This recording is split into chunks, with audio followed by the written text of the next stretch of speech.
Muy buenas tardes, señoras y señores. Bienvenidos a la recta final, o al atardecer, quiero decir, de este lunes, día 13 de mayo de 2024. Estoy completamente seguro de que ya saben que hoy tendremos que hablar con cierto detalle de lo que ocurrió anoche en las elecciones en Cataluña. Bueno, lo primero que les tengo que decir es que hoy han hablado muchas personas y que las cosas, si nos creyéramos lo que dicen, nos abocan de una manera bastante indefectible a una repetición electoral. Lo digo porque ahora voy a tratar de explicarles todo lo que se ha dicho y a qué conclusiones nos llevan las cosas que se ha dicho, pero como es muy posible que me haga un lío, por lo menos que tengan claro ya de antemano que la conclusión a la que hay que llegar es: si todo el mundo mantiene los discursos que están haciendo en las últimas horas, no hay más remedio que ir a la repetición electoral.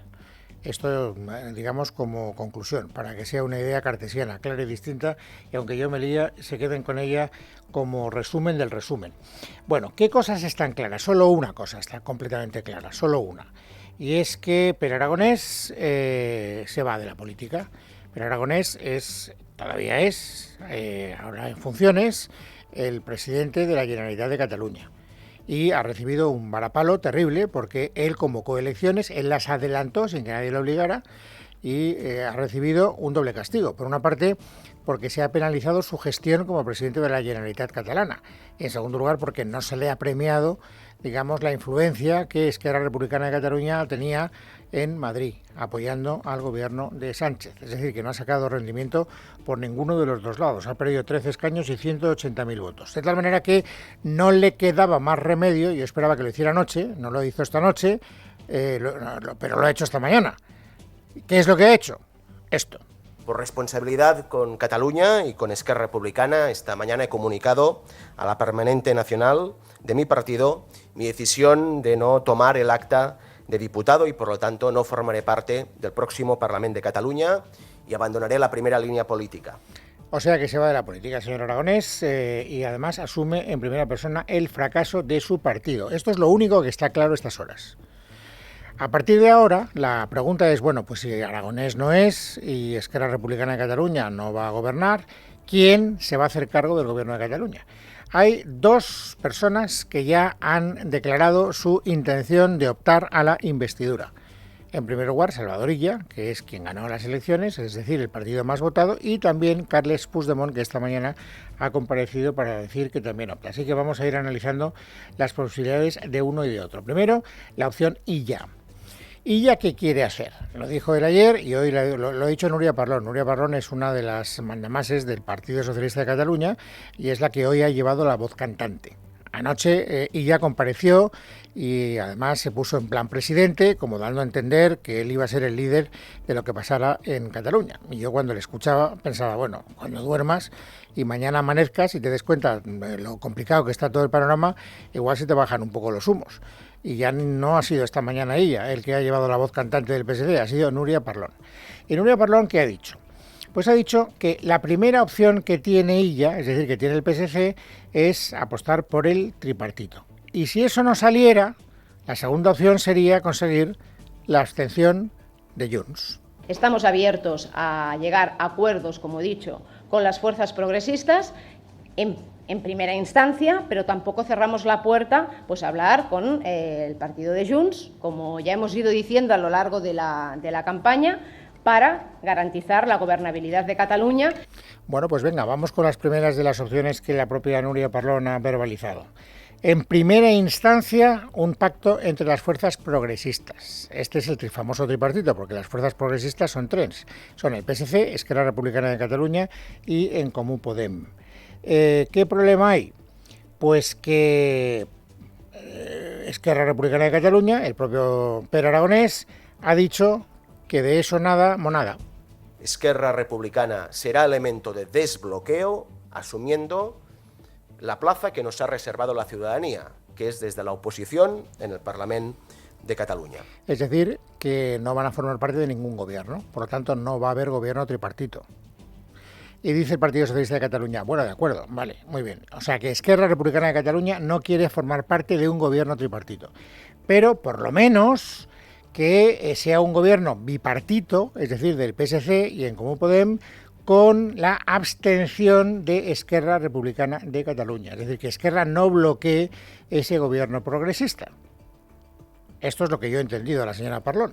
Aunque ellos hayan decidido que estarán en la oposición, que no bloqueen la posibilidad de que el Partido de los Socialistas gobierne Cataluña. Igual que nosotros no hemos bloqueado, cuando ellos estaban en minoría, la posibilidad de avanzar y garantizar la gobernabilidad, sin ir más lejos, antes del anticipo electoral, apoyando los presupuestos. Bueno, hemos visto que Esquerra al tripartito le ha dicho que no, y al bipartito, es decir, a la posibilidad de abstenerse, ¿qué ha dicho? Que tampoco.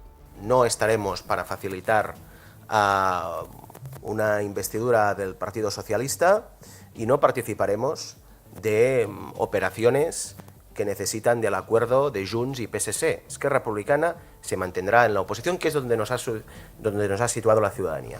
Así que ella se queda sin tripartito y sin bipartito. Insisto, esto me lo van a oír decir varias veces, no ya durante los próximos minutos o durante el día de hoy, sino durante los muchos días que a partir de ahora nos entretengamos con las conversaciones que se establezcan.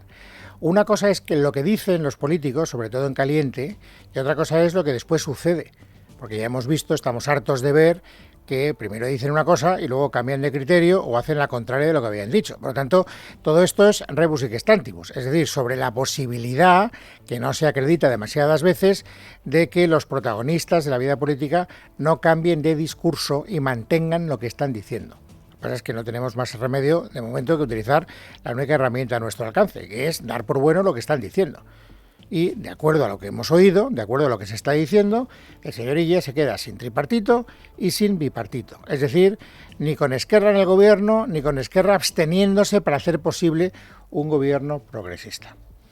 Por lo tanto, al señor Illa solo le queda una opción, y es que se abstuviera Junts per Catalunya. Pero Junts per Catalunya no se va a abstener. ¿Por qué no se va a abstener Junts per Catalunya? Porque Puigdemont hoy ha dicho que quien quiere ser presidente de la Generalitat es él. Creemos que hay opciones de poder ir a la investidura y, por tanto, anuncio mi intención de presentar mi candidatura a presidente de la Generalidad en el debate de investidura. Por lo tanto, si él quiere ser candidato, evidentemente no va a votar a otro candidato. O no se va a abstener para que sea presidente otra persona distinta a él, cuando él nos acaba de decir, como ustedes han escuchado, que quiere ser presidente de la Generalitat. Por lo tanto, sigamos descartando posibilidades para seguir con este razonamiento lógico. No al tripartito, no al bipartito, es decir, no a la abstención de Esquerra, no a la abstención de Junts, por lo que acabamos de ver. Así que ahí ya solo le queda ya la última posibilidad, que es ser investido en segunda vuelta con el voto a favor del Partido Popular y la abstención de Vox. ¿Es eso posible? No.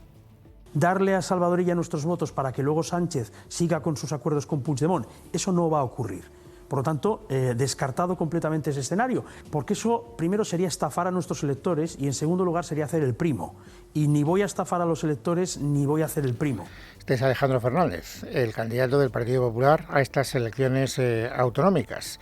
Y por lo tanto, pues queda claro que si Alejandro Fernández mantiene esa posición, tampoco el señor Illa puede ser investido presidente de la Generalitat con el apoyo del Partido Popular. Podríamos pensar, puestos a abrir posibilidades. Bueno, una cosa es lo que diga Alejandro Fernández y otra cosa es lo que diga Génova, porque ya se ve que pues hay veces que los candidatos no son libres de actuar como a ellos les pide el cuerpo. Luego llega la dirección nacional del partido correspondiente y les dice, ya sé que te gustaría ir por aquí, pero no vas a ir por aquí, vas a ir por el otro lado. Problema, que en este caso concreto, en la dirección nacional del partido, el discurso es exactamente el mismo que en el discurso que acabamos de escuchar en boca de Alejandro Fernández. Ha hablado el portavoz nacional del PP, Borja Semper. ¿Para decir qué? Para decir lo mismo que Alejandro Fernández. Que nadie espere que el Partido Popular avale pactos, mejor dicho, con independentistas, ni con los que destruyeron la convivencia y los derechos y libertades de todos los catalanes. Por lo tanto, fíjense, llevamos 10 minutos de razonamiento en voz alta y ya podemos llegar a una conclusión. Si nadie cambia de discurso, el señor Illa no será presidente de la Generalitat de Cataluña. Primera conclusión. Vuelvo a repetir, provisional, basada en las manifestaciones públicas de los actores durante las últimas horas. Lo cual nos lleva también a una conclusión, si quieren ustedes, sobrevenida, pero que me parece interesante. y es ver la fatuidad de algunas declaraciones que he escuchado en las últimas horas. Por ejemplo, la de Yolanda Díaz. Yolanda Díaz es la cabeza visible de Sumar, que no ha sumado desde que está en la vida política absolutamente nada. Todo lo que ha hecho ha sido restar, porque en cada una de las elecciones a las que ha concurrido ha empeorado los resultados de las elecciones precedentes. En Comú Podem ha perdido 2 escaños en estas elecciones autonómicas. Por lo tanto, Yolanda Díaz queda tocada, y queda tocada del ala. Pero en vez de hacer un discurso humilde, un discurso pues de, yo qué sé, de autocrítica, de decir, tengo que hacérmelo mirar, voy a ver si soy capaz de corregir las cosas que estoy haciendo mal, porque evidentemente algo estoy haciendo mal, ella hace un discurso completamente distinto, que es arrogarse el papel de imprescindible. Y es verdad que perdemos 13.000 votos, pero es verdad que, como nos pasó el 23 de julio, somos la fuerza decisiva, clave para poder conformar un gobierno en clave progresista y, por tanto, para evitar el bloqueo en Cataluña. Pero qué decisiva ni qué decisiva, si ya hemos visto que no hay ninguna posibilidad de que ese gobierno salga adelante. Vuelvo a repetir, por 4ª vez, suponiendo que todo el mundo mantenga la posición que ha dejado clara durante las últimas horas. No eres nada decisiva, eres absolutamente prescindible, Yolanda Díaz, salvo que cambie alguien el guión que en este momento tiene en la cabeza. Por lo tanto, me ratifico. La primera conclusión a la que tenemos que llegar es a que el señor Illa no tiene ninguna posibilidad de ser presidente de la Generalitat, tal y como están ahora mismo las cosas. Analicemos entonces las posibilidades que tiene de ser presidente de la Generalitat el otro que hoy ha declarado su intención de presentarse a la sesión de investidura, que es Carles Puigdemont. Hoy ha comparecido, ya saben, y ha dejado clara en esa comparecencia 2 cosas. Primero, que no está mal, dirigiéndose al Partido Socialista de Cataluña. Sí, usted ha ganado, usted ha sido el partido más votado, pero ya nos enseñó el señor Núñez Feijóo en las últimas elecciones generales que ganar no basta. Hay que decir que la distancia que hay entre nosotros y el PSC en Cataluña en términos de peso parlamentario es similar a la distancia que hay en términos de peso parlamentario entre el señor Sánchez y el señor Feijóo. Y el señor Feijóo no es presidente del gobierno español. Por lo tanto, el que a hierro mata, a hierro muere. A lo mejor resulta que el señor Puigdemont lo que quiere es hacer que el señor Sánchez pruebe una dosis de su propia medicina. Él quiere gobernar y no acepta, por lo tanto, la prelación de la lista más votada. Esto es lo que queda claro con esta primera declaración. Y luego hace una segunda declaración, y es, no solo es que yo tenga derecho a ser presidente del gobierno, como lo tiene el señor Sánchez, a pesar de haber sido la segunda lista más votada en las generales, es que además lo coherente, dice Puigdemont, sería que el presidente de la Generalitat fuera yo. Si hablamos de gobiernos coherentes, el gobierno coherente del señor Illa descansaría sobre una suma de 48 diputados. Y si hablamos de gobiernos coherentes y de mayorías parlamentarias coherentes, que ya se han producido en el pasado, el nuestro descansaría en una suma de entre mínimo 55, máximo 59. Por tanto, queda claro que hay mucha más fortaleza parlamentaria en un gobierno encabezado por nosotros que otro encabezado por el señor Illa, que abocaría a Cataluña a una situación similar a la que hay en el Ayuntamiento de Barcelona. Bueno, ya saben ustedes que las declaraciones como el papel lo aguanta todo. Uno puede decir las cosas que ha dicho el señor Puigdemont, otra cosa distinta es que se las crea o que luego sean posibles. Para que ese escenario que dibuja el señor Puigdemont fuera posible, tendrían que pasar varias cosas. La primera que tendría que pasar, lo prioritario, es que Esquerra Republicana de Cataluña quisiera hacer causa común con Puigdemont, que será, por lo tanto, reunificar el mundo del independentismo. Ahora mismo, por las declaraciones que hemos hoy escuchado del señor Aragonés, parece que no. El señor Aragonés ha dejado claro que no van a participar en ningún tipo de componenda y que ellos se van a ir a la oposición, que no quieren saber nada ni que van a facilitar ningún tipo de acuerdo. Lo escuchábamos al principio del programa, que tuviera al PSC o a Junts como protagonistas. Lo que pasa es que el señor Puigdemont no se rinde. Dice, bueno, eso es lo que dicen ahora, pero a lo mejor cambian de criterio. De hecho, nosotros ya hemos establecido contactos para ver si somos capaces de hacer que cambien de opinión. Hem començat els contactes, Hemos comenzado los contactos, sí, hemos comenzado los contactos, se han intercambiado mensajes, también con el secretario general. Con el análisis de los resultados tenemos los primeros contactos para poder establecer un marco negociador si es que hay posibilidad de hacerlo. marc negociador, si és que hi ha possibilitat de fer-ho. Bueno, no sé cómo acabarán esos contactos, no sé si Esquerra Republicana de Cataluña cambiará de criterio o no. Habrá que esperar a ver quién sustituye al señor Aragonés, porque ahora, claro, tiene que haber no solo un cambio en el gobierno, sino también en el partido. Y ahí está Oriol Junqueras, pero ahí está también Marta Rovira. Y por lo tanto, pues hasta que no sepamos quién va a cortar el bacalao en Esquerra, nos va a resultar muy difícil saber si al final va a arreglar Esquerra Republicana de Cataluña a los requerimientos del señor Puigdemont o no. Y es pronto, no tenemos todavía datos para llegar a ninguna conclusión. Lo que sí que sabemos es que de entrada, no. Y por lo tanto Esquerra no parece que esté por la labor de secundar al señor Puigdemont. Pero es que además, aunque convenciera al señor Puigdemont a Esquerra, haría falta una segunda condición para que el sueño de Puigdemont saliera adelante. Y es que se abstuviera el Partido Socialista de Cataluña. Porque si el Partido Socialista de Cataluña votara en contra, ya solo con los votos del PSC, de Vox y del Partido Popular en mayoría absoluta. Por lo tanto, no tendría ninguna posibilidad el señor Puigdemont de ser presidente. Necesita, por lo tanto, convencer a Esquerra y que se abstenga el PSC. ¿Cómo va a conseguir el señor Puigdemont que se abstenga el PSC?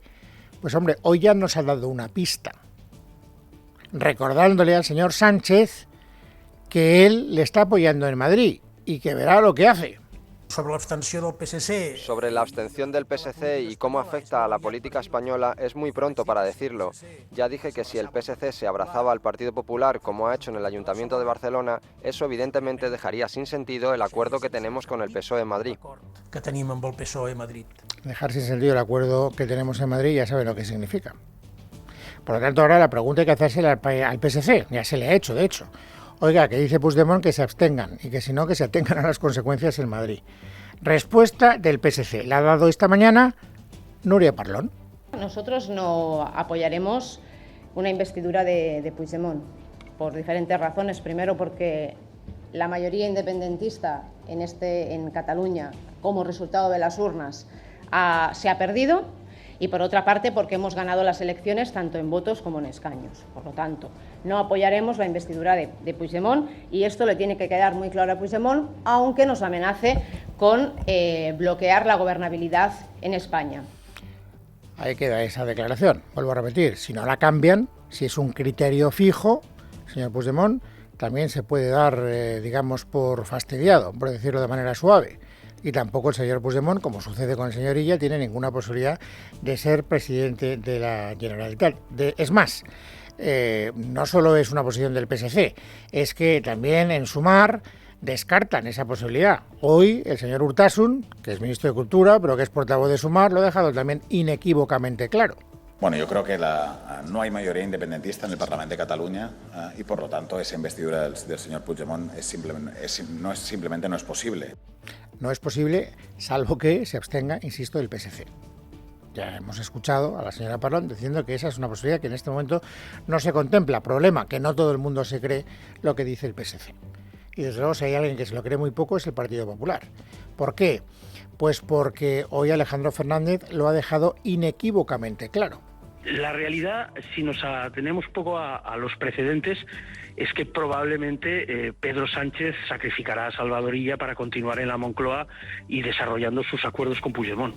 Una vez más podríamos preguntarnos, ¿y esto es un criterio particular del señor Fernández o tiene el respaldo de Génova? Es decir, ¿hay un mismo discurso en Cataluña y en Madrid? Respuesta, sí, lo hay. Escuchen a Borja Semper. ¿Alguien en este país, conociendo a Pedro Sánchez, está en condiciones de afirmar que Pedro Sánchez no puede hacer presidente de la Generalitat de Puigdemont? Todo lo que Puigdemont le ha pedido siempre a Pedro Sánchez se lo ha concedido, porque en esta ocasión iba a ser diferente. Yo creo que las dudas son más que razonables conociendo los antecedentes del señor Sánchez. Bueno, naturalmente el PSC pues no dice nada. El PSC dice lo que todos los partidos, digamos, en su ámbito territorial dicen cuando se les confronta con el testimonio o con el criterio que fijan las cúpulas de los partidos en Madrid. diciendo nosotros somos autónomos. En este caso concreto hay que decir que también en Ferraz están manteniendo el mismo discurso, diciendo pase lo que pase en Cataluña, pasará lo que quiera el PSC que pase. Es decir, Ferraz va a hacer lo que nos diga el señor Illa que tengamos que hacer. Madrid no le va a torcer el brazo. Por lo menos esto es lo que ha dicho hoy la portavoz nacional de la Ejecutiva del PSOE, Esther Peña. El gobierno de Cataluña se decidirá en Cataluña, ni en Madrid ni en ningún otro sitio. Los partidos catalanes, con los resultados que el pueblo catalán ha puesto sobre la mesa, decidirán. Y Salvador Illa tiene toda nuestra confianza para pilotar este proceso. Pues bien, llegados a este punto y por elevar a definitiva esta conclusión, si es verdad todo esto, es decir, si es verdad que esto se decide en Cataluña y si es verdad que en Cataluña los partidos piensan tal y como acabamos de ver que piensan, tal como nos han dicho hoy que piensan, no hay ninguna posibilidad que no pase por la repetición electoral. Ninguna. Ninguna. Resumen del resumen, les decía al principio, por si me lío, que lo tengan claro. El razonamiento que he tratado de establecer durante estos 21 minutos me lleva a esta conclusión. Creo que ya les he dado todo el argumentario que tengo. Hay una voz que no hemos oído, porque la verdad es que desde el punto de vista de la gobernabilidad es manifiestamente prescindible. Me parecería injusto que un partido que ha tenido un buen resultado, que es el de Vox en Cataluña, ha mantenido los resultados que tenían. Pero ha hecho buenos los pronósticos, los pronósticos más optimistas, porque había quien decía que iba a perder escaños Vox y que iba a perder apoyo. No ha perdido ni apoyo ni escaños. Por lo tanto, Vox tiene razones para estar contento si se mira a sí mismo. Otra cosa es que no pinte nada en el concierto de los pactos. De todas maneras, hoy ha hablado el señor Garriga y no quiero que su voz quede ausente en este resumen informativo. ¿Qué es lo que ha dicho básicamente? Pues que para ellos, es decir, para Vox, para su partido, el triunfo de Illa no es una buena noticia.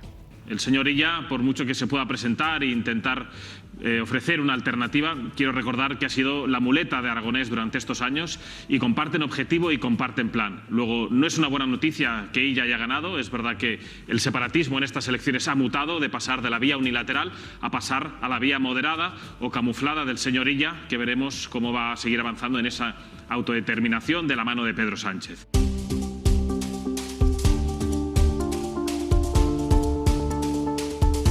Bueno, es lunes, es 13 de mayo de 2024. Vamos, amigos, ahora a completar el paisaje informativo sobresaliente de este día. Esther Nieto, bienvenida, buenas tardes. Buenas tardes, Luis. El Congreso vive hoy una situación muy poco habitual porque la presidenta Francina Armengol comparece esta tarde en torno a las 6 en una comisión de investigación para aclarar los contratos de material sanitario que firmó en 2020 el gobierno balear que entonces presidía. Es la primera vez que una presidenta del Congreso en el cargo comparece en una comisión de su propia Cámara. En el marco del caso Koldo, esta mañana las comparecencias han arrancado con la declaración del exdirector general de Presupuestos de Servicio de Salud Balear, Manuel Palomino, quien ha asegurado que fue el Ministerio de Fomento quien le pasó el teléfono de Koldo García para que el gobierno balear barajara la compra de mascarillas. Teresa Fernández. Sí, señala que fue una llamada del Ministerio de Fomento el que le invitó a entrar en esa compra, aunque insiste que no recuerda quién le facilitó el contacto de Koldo García. Recibo una llamada del Ministerio de Fomento. El Ministerio de Fomento lo que le dice es, ¿están ustedes en una situación desastrosa? ¿Están ustedes en una situación crítica? Sí. ¿Están ustedes? ¿Necesitan? Me vino a decir. Sí. Vale, pues vamos a hacer una importación grande, voluminosa, de material. ¿Quieren participar?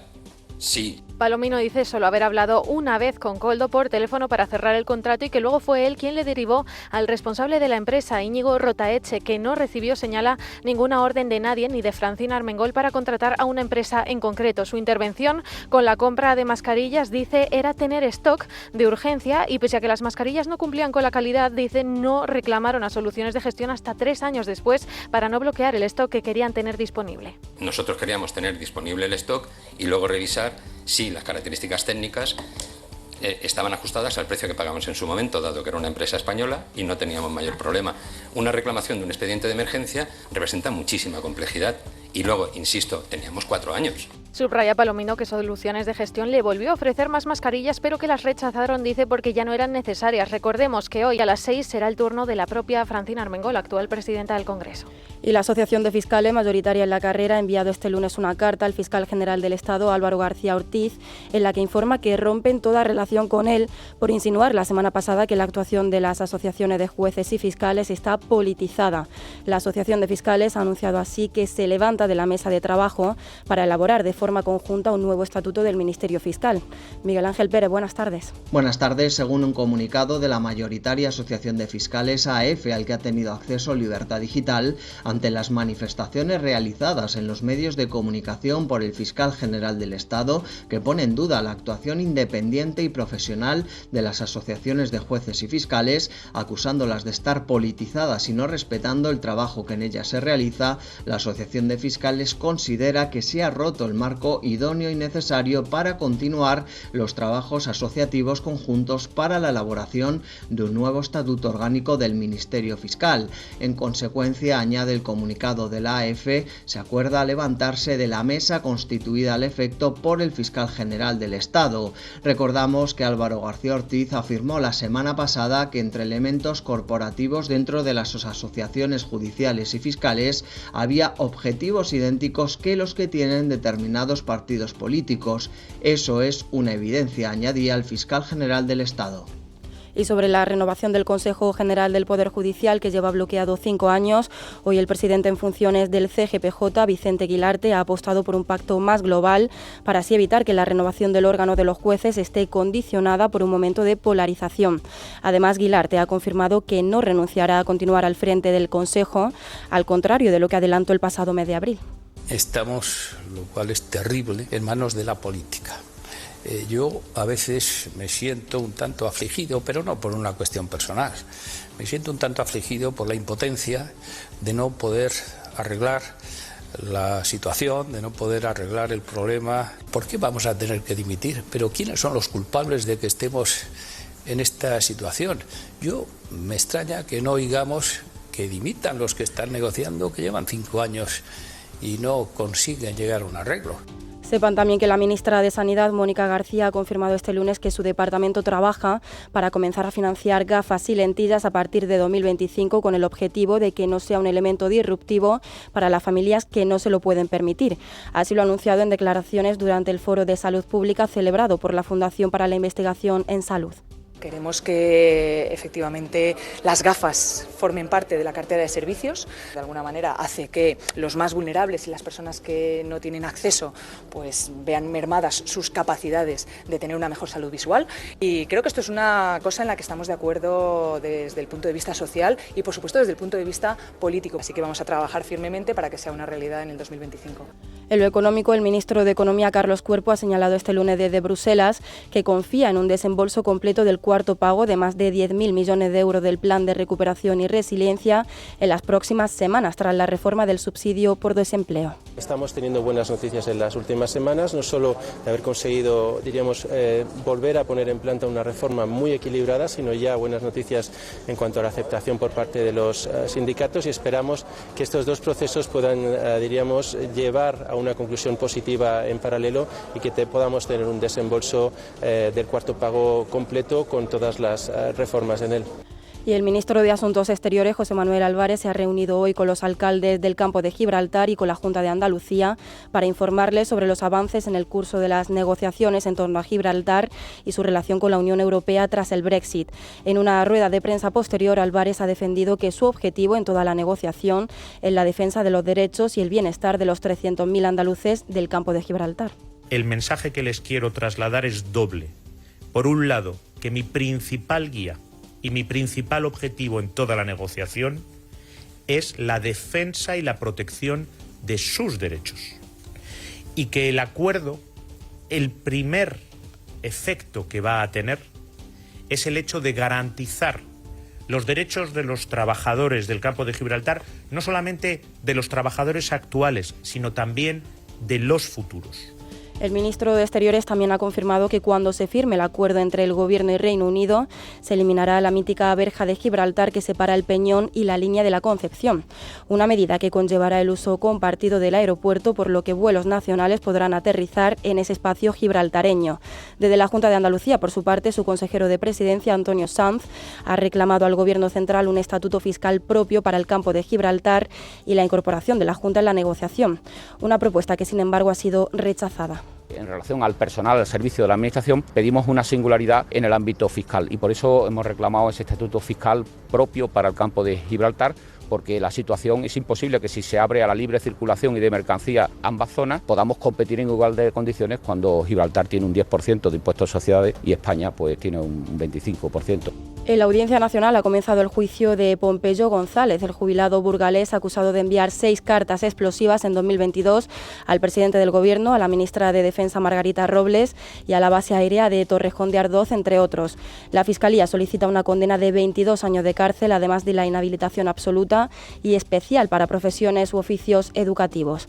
Y en la crónica de sucesos, este lunes comienza el juicio por el asesinato de Manuela Chavero, la vecina de Monesterio, en Badajoz, que desapareció sin dejar rastro hace casi 8 años. Sus restos mortales no se encontraron hasta 4 años después, enterrados y con múltiples signos de violencia. En el banquillo de los acusados se encuentra su vecino, el asesino confeso Eugenio Delgado, para el que tanto la Fiscalía como la acusación particular piden prisión permanente revisable. Sin embargo, la condena no será sencilla. El reto está en poder demostrar que el acusado agredió sexualmente a Manuela Chavero antes de acabar con su vida. La abogada de la acusación particular, Verónica Guerrero, a las puertas de la Audiencia Provincial de Badajoz, ha declarado que pretende demostrar que hubo violación porque existe material probatorio. Venimos a afrontar el juicio, llevamos 4 años y medio, más de 4 años, trabajando muy duro y venimos a demostrar pues lo que hemos demostrado desde el primer momento, que es la violación y el asesinato de Manuela Chavero. Claro, no puedo deciros las pruebas, pero lo que sí que os puedo decir es que hay material probatorio suficiente para demostrar que esto fue una violación. Y el presidente de Rusia, Vladimir Putin, ha destituido a su ministro de Defensa, Sergei Shoigu, tras 12 años en el cargo y a pocos días de cumplirse 2 años del comienzo de la guerra en Ucrania. El general será sustituido al frente de las Fuerzas Armadas por un hombre de finanzas, el exministro de Desarrollo Económico, Andrei Belousov, quien además se encuentra bajo sanciones internacionales por la guerra en Ucrania desde junio de 2022. El portavoz del Kremlin ha justificado la decisión de Putin en la necesidad de adaptar el ejército a la guerra. Todo ello cuando está previsto que esta semana el presidente del Gobierno, Pedro Sánchez, y el líder ucraniano, Volodymyr Zelensky, se reúnan en persona en Madrid para firmar un nuevo acuerdo bilateral de seguridad. Sobre este encuentro ha sido preguntado hoy el ministro de Asuntos Exteriores, José Manuel Álvarez. España va a estar al lado de Ucrania tanto tiempo como sea necesario. Ucrania es un Estado soberano, democrático y debe de seguirlo siendo. No hay un solo día en el que todo lo que hacemos no busque que vuelva la paz a Ucrania y que se retiren las tropas rusas. Es una guerra contra la Carta de las Naciones Unidas y sus principios más básicos, la igualdad soberana de los Estados, la abolición de la guerra como forma de solventar conflictos. En casa de Herrero, Es Radio.